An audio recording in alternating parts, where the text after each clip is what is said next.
Hello, everyone. Can you listen? Yes. Okay. Welcome to this presentation, to this panel.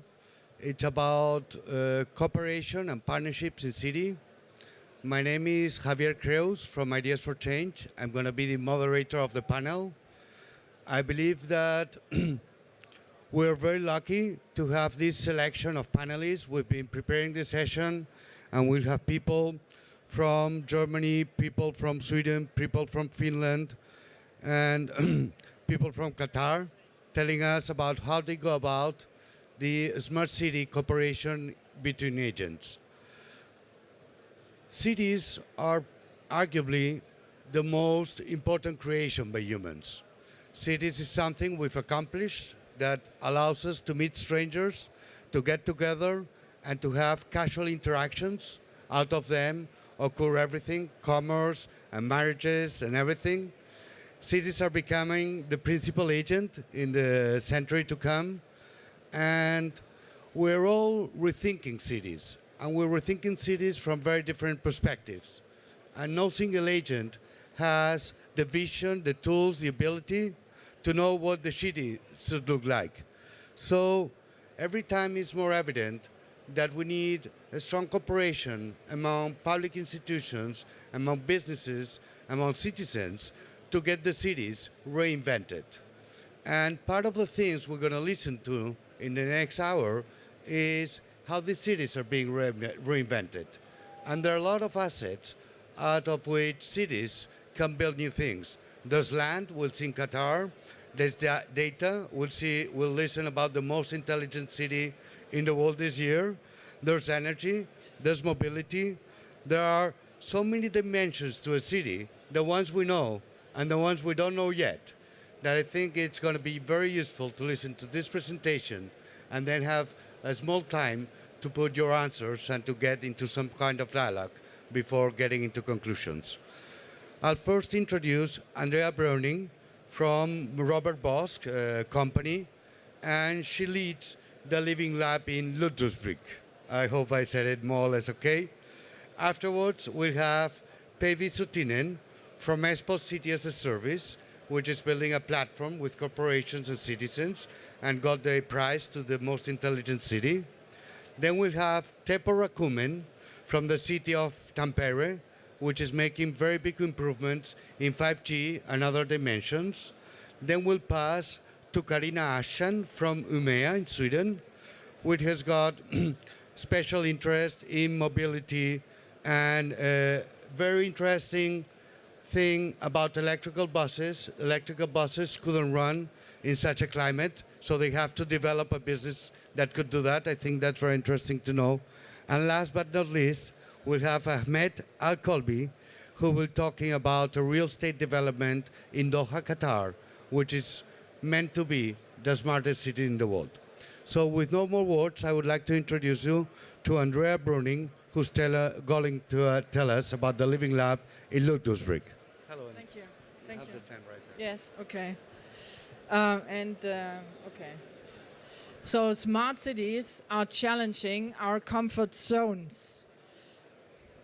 Think of the fact that smart city as a term is not new. It already exists since the 1990s. In the economic crisis around 2008, corporations saw a new sales channel in this topic.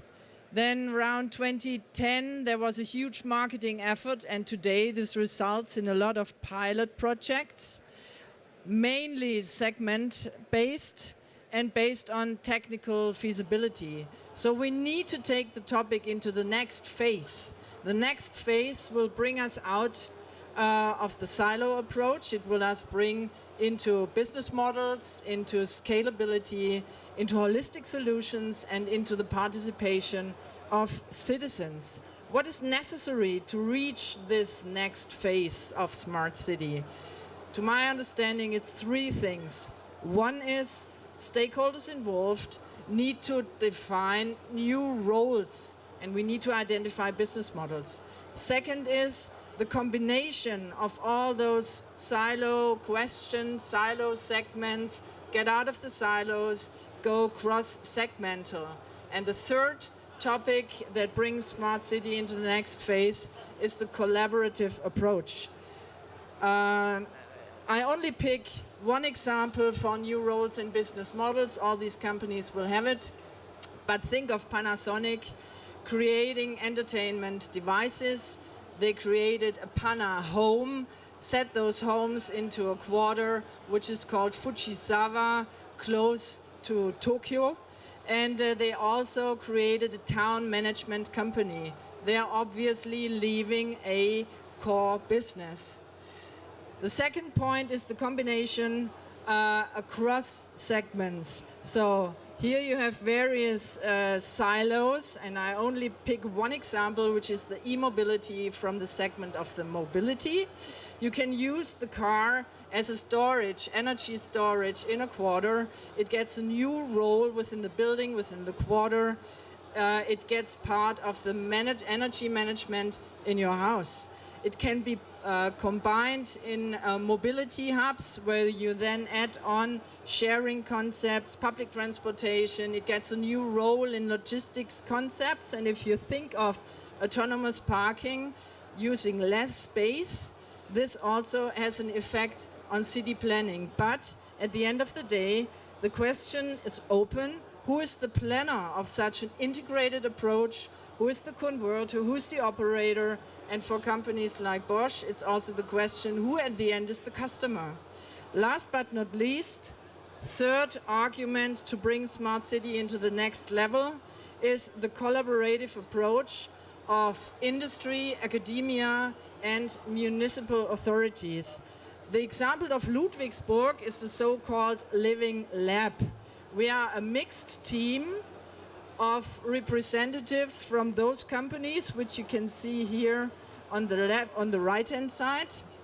Porsche, Siemens, Bosch, of course, Zyplin, and many others, and representatives from the municipality. We work together as a mixed team in the municipality. So 4 days a week, I go to Ludwigsburg, to the mayor's office, and work there as a representative from a corporation. This is quite unique and for both sides a really good experience. We initiate, we conceptualize, and we pilot projects and we deploy it with the municipality. So this is a new approach to bring smart city into the next level, and we do so across all segments, for mobility, for security, for IT, and so on. So, to close this, smart city is a process that addresses holistic challenges and solves it into a collaborative way. So, come out of your comfort zones and work collaboratively with a wider approach. Thanks very much. Thank you so much, Andrea. Now we're having Päivi Sutinen from Espoo Citizen Service, and it's going to be very interesting how they use artificial intelligence and other means to become the most intelligent city in the planet. Thank you, Päivi.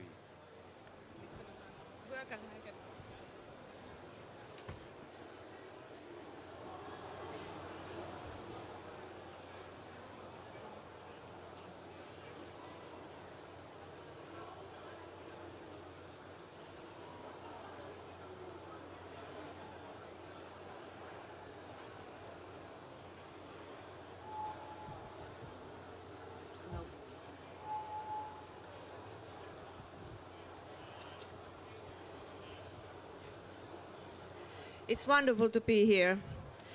I am Päivi Sutinen, Director for the City as a Service. That is our strategy model to cooperate. This is the reason why I am so excited to be here with you.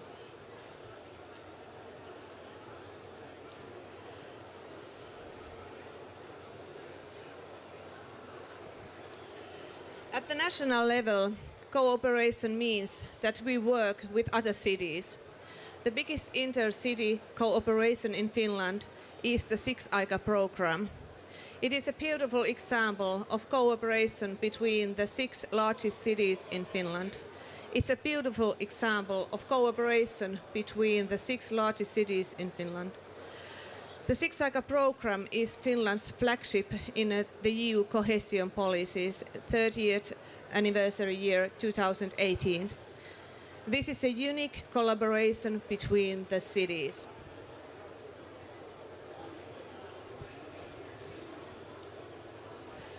Cooperation at the city community level is based on this virtuous circle of innovation. It is a system of innovation. We call this City as a Service. It consists of strategic vision, garden of innovations, ecosystems, and our invitation to cooperate.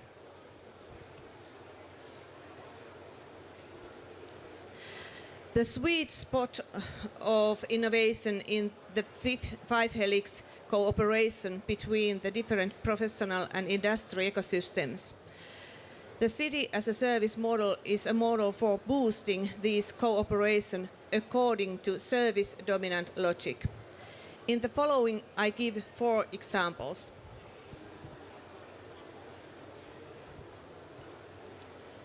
First, at local grassroots level, individual citizens, school children and teachers, for example, cooperate with innovative education tech companies for mutual learning. This is a unique example of all city schools turning inside out for innovation. Concrete fruit for Six Aika strategy.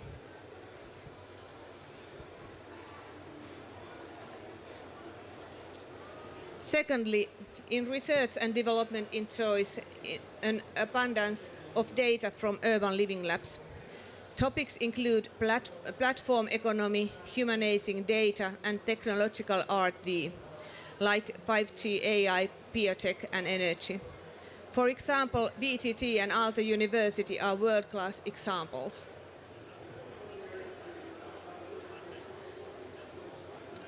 Thirdly, the startup scheme in Espoo is white hot.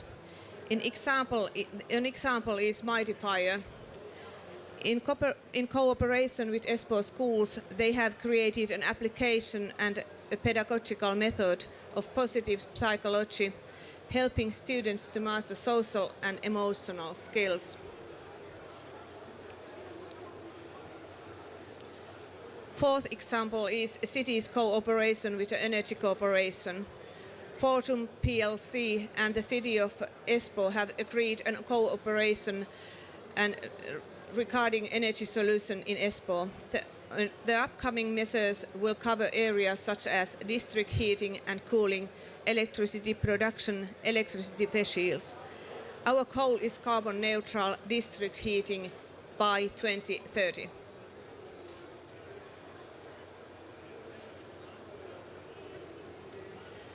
Our invitation to sustainable and intelligent co-creation is the Make with Espoo toolkit. It covers open data and interfaces, innovation platforms, co-creation, open participation. We give you the links in case you are interested. To conclude, all that really matters is interaction between people.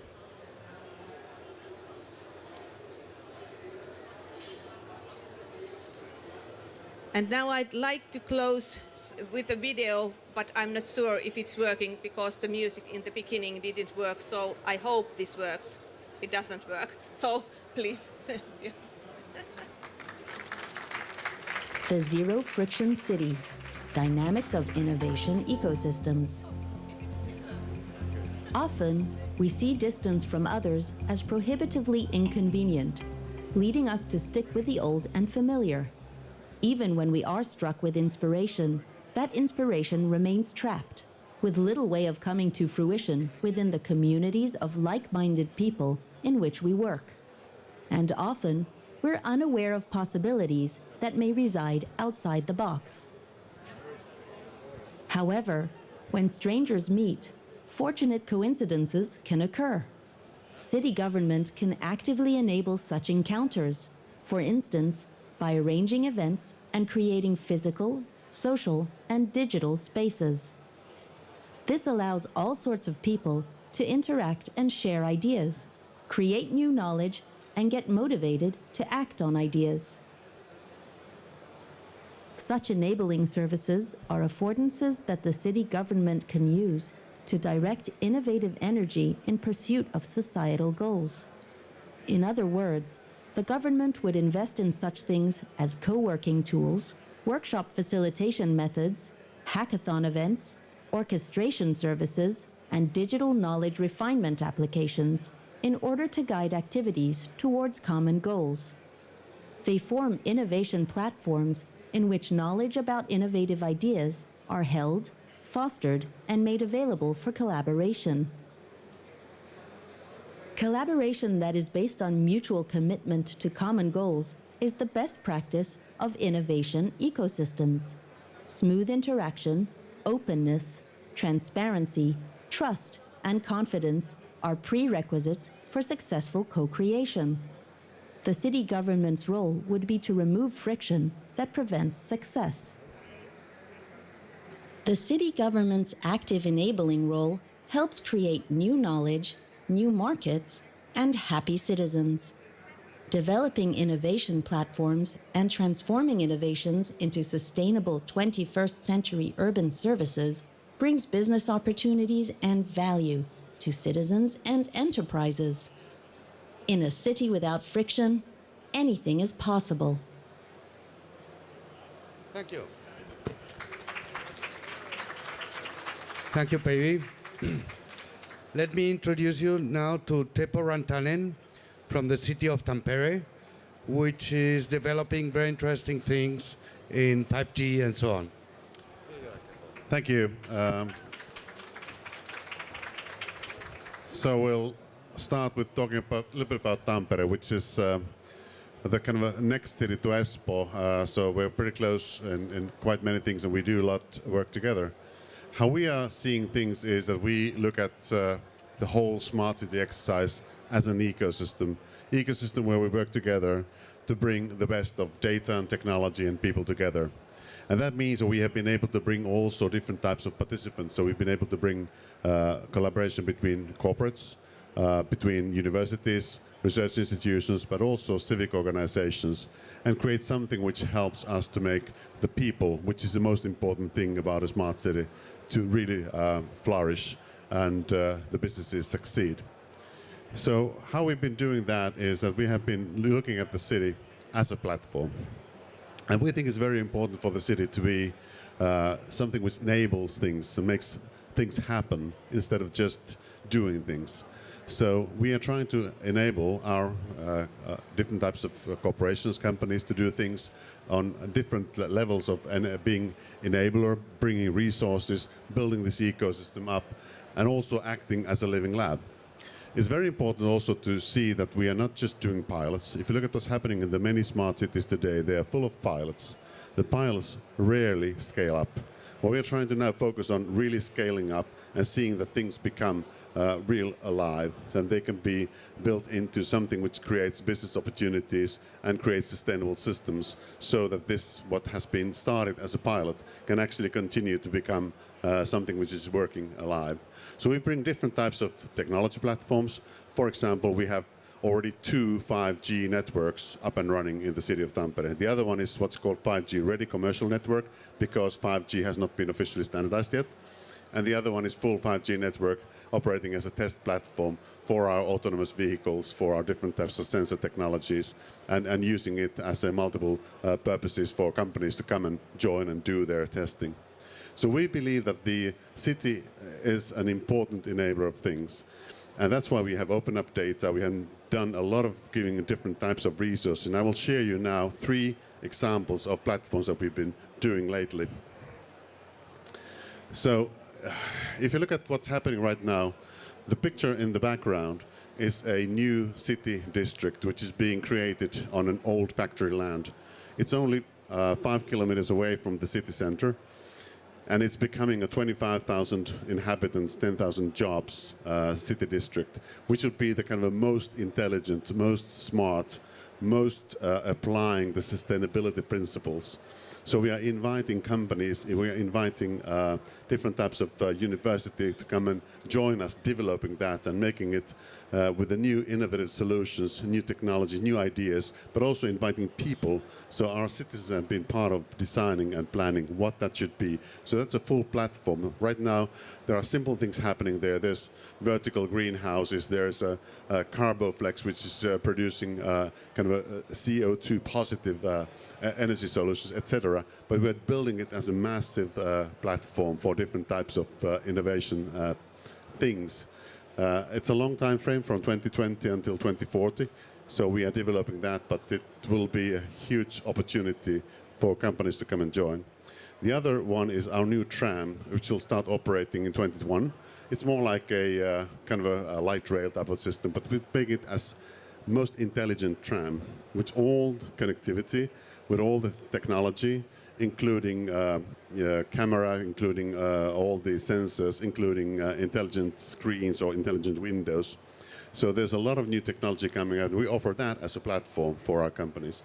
And the third one is our center of the city. We're building a new arena, and that will be made as the most advanced, latest experience arena in the world. So we are using with the top companies of the world to plan and design what is the experience of the spectator in that arena. So these are 3 examples of platforms we are developing for different participants, different companies to come and join us in developing our city of Tampere. So these were just brief examples, brief of something which we wanted to share with you today. There's much more to see if you come and join the Nordic Pavilion, where Tampere has brought 9 companies, 9 really innovative new companies to share their experience of developing the city together with us. And we think it's important to do with the companies. Thank you. Thank you so much. Our next example is Karina Shan from Umea, and we should be very attentive on their developments on energy and buses and so on. Thank you, Karina. Thanks. Yeah. Umea is a small city in the north of Sweden. We are only 125,000 inhabitants, but we have exceptional cooperation, I would say. We have this device, say, between our local authorities, the hospital, the university, the big companies, the state owners. In our cooperation group, we always say, what is good for Umea is also good for me, instead of thinking of how can I gain, what can Umea gain, then I will gain. One example is our green parking business model. It's bad for me if my land is a parking lot. My land is more valuable if I can build houses there and flats. It's more valuable for Umea. And this business model, I'm not going to explain it, but the basic idea is that through the building permit, we control the number of parking lots, and instead we challenge the companies to come up with good ideas for how people can live without owning a car.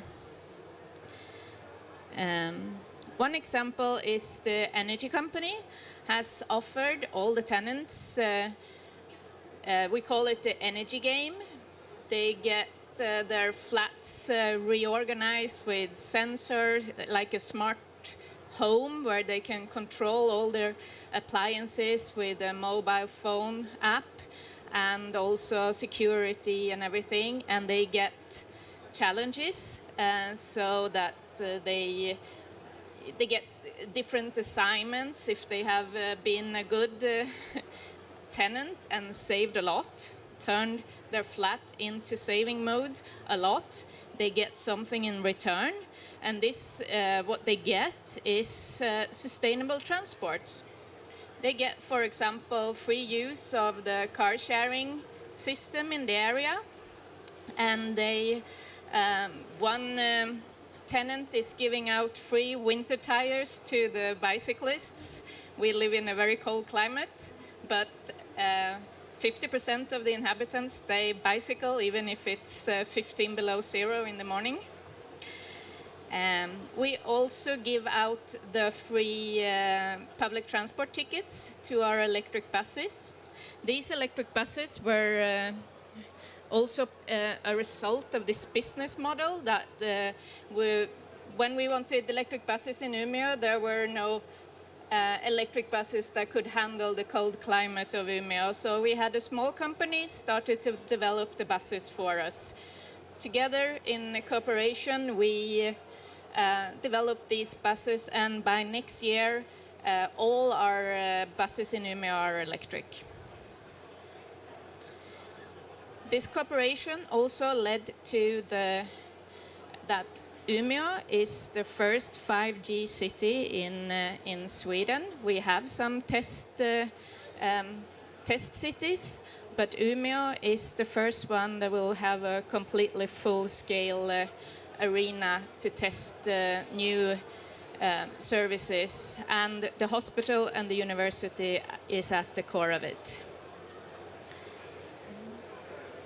Together, the actors have also decided that, I mean, cold climate energy is something that we use a lot.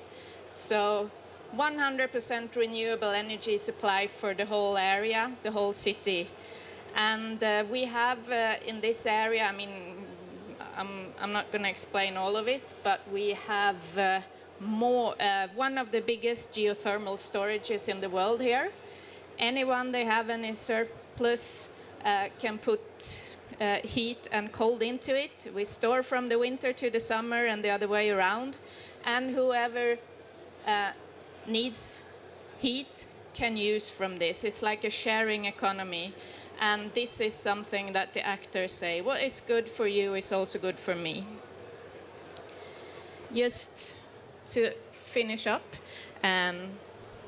co-creating is smart. Umea was recently voted as the, there was like a study made at the University of Vienna where the citizens of Umea were seen as the most environmental engaged people of Europe. This is, of course, very good. We like it. It's really difficult to develop a city when the citizens are involved, but without the citizens, I don't think we can do this cooperation. Thank you.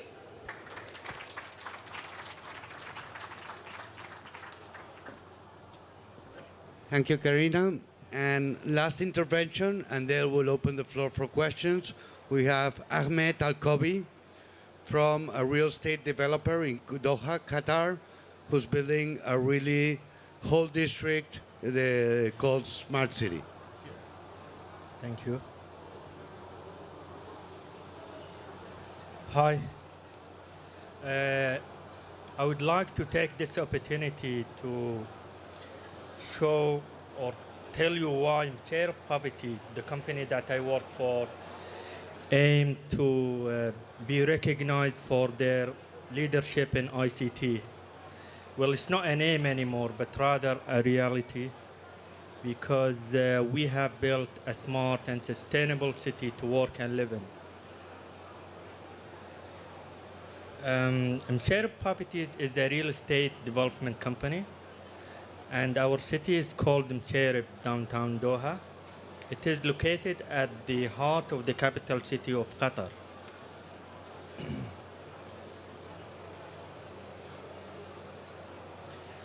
This is a geographical representation of the city. The area used to be an old commercial district, which has been regenerated into the smart city. It consists of slightly over 100 of mixed-use, LEED-certified buildings above ground, with 2.7 kilometers of service tunnel below ground.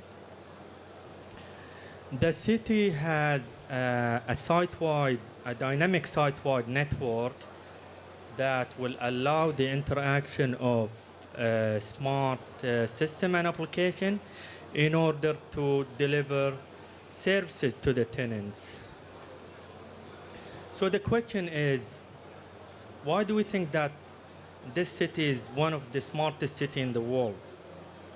Or why do we believe that we have a competitive advantage over other players in the smart city industry? One of the reasons might be because we have developed what's called the smart city scheme or platform interface, starting from the infrastructure. We have a mesh of fiber optic network that connects all of the buildings into 2 data centers. We have a command and control center. We have 10,000 CCTV cameras, 8,000 smart meters, and many more. Once you have established the infrastructure, you will need the tools in order to utilize the infrastructure. And here come the applications. I'm going to talk about 5 main applications. Starting from the district management system. It is a platform that we use to manage the city from a business point of view. Sales and leasing, billing and activities, customer requests, and service management. The second application that I would like to talk about is the central system management, which is the main software that we use or our operator used in the command and control center. This software will allow the interaction or integration of security systems with other systems, such as building management system. When I say security system, I'm talking about CCTV and access control. The third application is the Geographic Information System, GIS, which put large amount of data into 3D maps for easy reference. The fifth application is the energy management, which is a platform that we use to manage the energy consumption in the city. It will allow tenants to know their electricity consumption anytime they want. The last but not least is the data and analytics platform, which is used to analyze data. This data might be useful to the operator. Going back to the model or smart city scheme, we have the last layer, which is the services, which are the product, the end product that we deliver to the people. Things like public Wi-Fi, satellite TV, and the portal, or lifestyle and community portal, where tenants can, or visitor can create their online account, pay their bills, get things from the service catalog. Tenants will be able to submit a customer request or maintenance request through the portal. They will also know about information and events that are happening in the city. Another example is the wayfinding app, which is more than an app to show you direction. A visitor or tenant will be able to shop through this app, book a hotel, for example, book a room in a hotel, sorry, not a whole hotel. Point of interest around them. Also saving the car park spot, because we will be having we have 10,000 car parks, so this feature might be important. Thank you very much.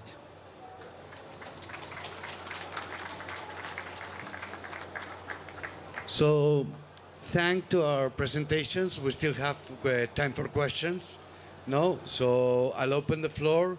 You can say to whom do you want to address the question.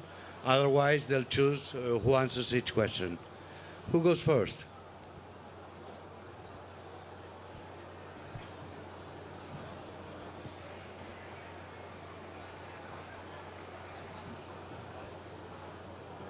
Hi, my question is for Teppo from Tampere. Can you talk a little bit about your platform and the district and the ownership model associated to that?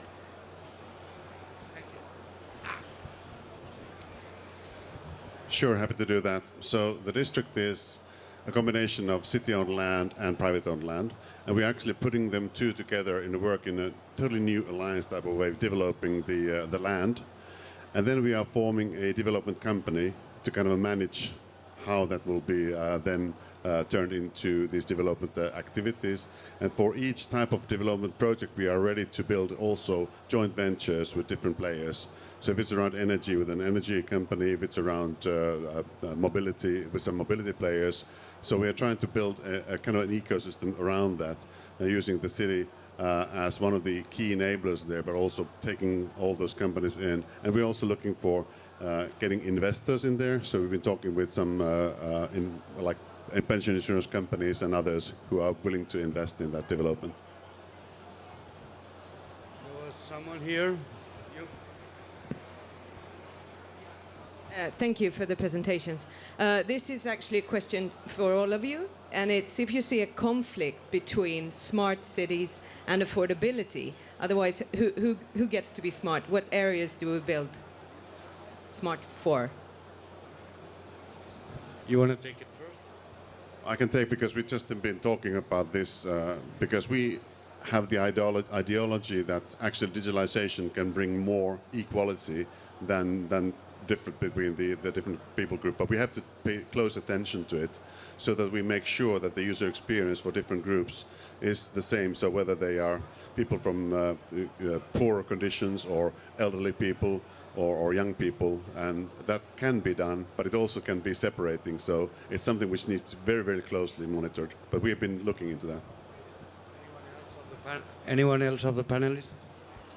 Yeah, I think that's something that maybe perhaps the Nordic countries, we've been discussing that before. It's very important, of course, because for us, when we develop something, maybe housing, we make them more modern, we make them more, smart with sensors and everything. But this is never, ever on the cost of the tenants.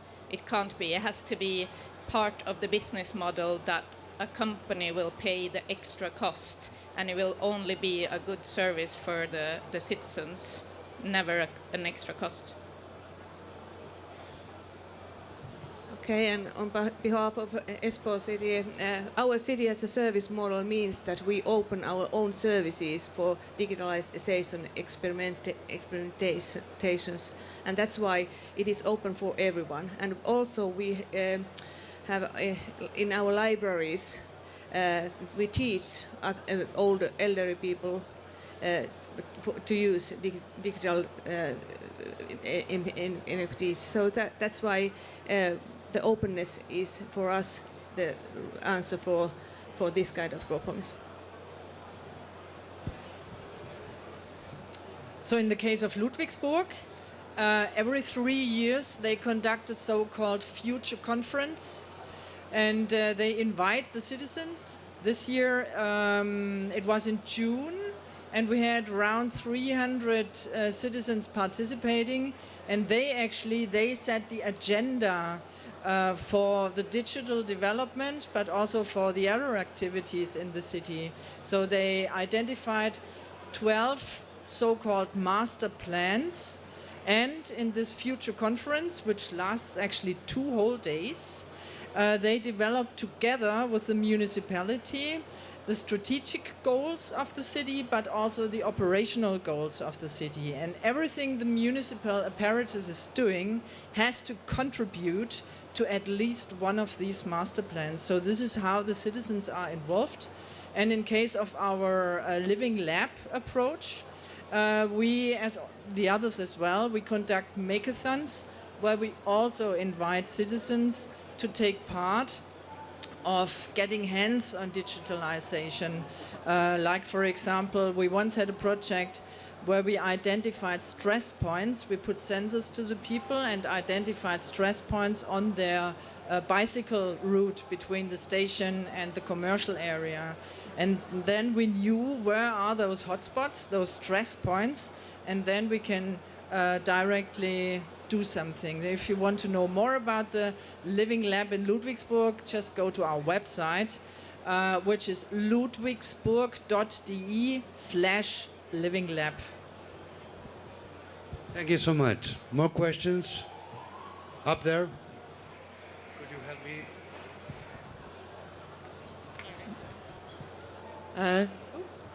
This is for Karina and Ahmed. I was going to ask, how much consultation with citizens did you go through before you started introducing new apps to the city, and how long did it take for behaviours in those areas to start to change positively in engagement with those?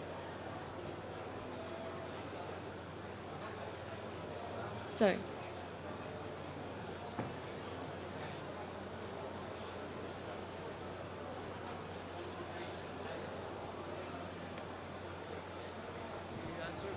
Yeah, what we did in the example I had here, we developed the app in cooperation with the tenants in this area. So, a lot. What was it? And how long time before we could see any behavioral change?